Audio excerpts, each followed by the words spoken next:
Hi, I'm Sonny Cleere. I've been the voice of the Bobcats for 38 years. 38 years ago, I was officiating football here. I'd been coaching in Ozona. And Dr. Victor Schulze had been the voice of the Bobcats for many years. Did an excellent job. He moved to Scott and White Hospital, and they were looking for someone to take his place. And so I had an athletic background, so they asked me if I would take his place. And I couldn't do it at the time because I was officiating, and we was on the Lone Star Conference officiating team, and we were traveling quite a bit. But there were only 2 games left, and so they said, could you just finish those out? And I said, okay, I think I can arrange that. And that's what I have done for the last 38 years. One day here in the office,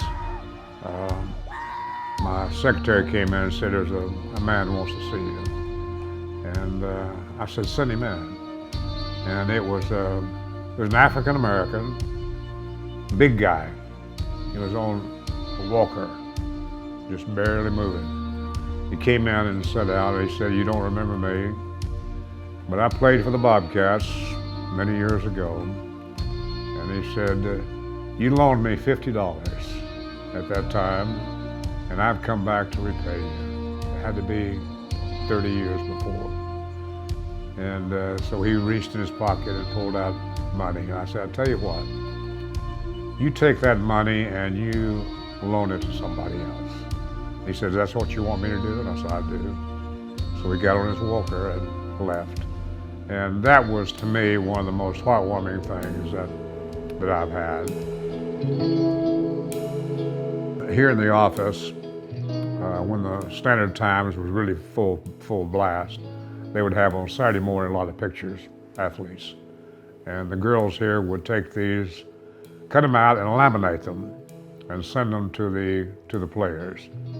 And I have players who have been out of school for years that still come by the office when they're here in town and remind me of the fact that we used to send them pictures. One of them, as right now, is one of the captains of the Texas Tech football team, Cinco Howard. And he comes by. Of course, Cinco is about 6'5", about 270, big boy. But he comes by when he's in town and we visit. You really responded well to what we did this week. And I'll say this, the coaches here have been excellent in getting me all the information that I need during the week.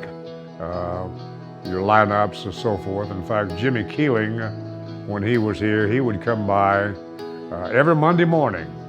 He'd come here in the office and he would go over everything that they were going to do that week and have the lineups for the opponents, have it all done. We're involved today pretty heavily in Hunt for Heroes, where we bring in 25 wounded veterans for a 5-day hunt. And I'm very involved in that, and that takes a lot of time. And to tell you the truth, that plus my business, you just can't do it all. And so I had to do one or the other, and I thought that it was about time to pass the baton on for the Bobcat games. I'll remain a supporter, make sure all the games, but I don't have the time to continue like we've done.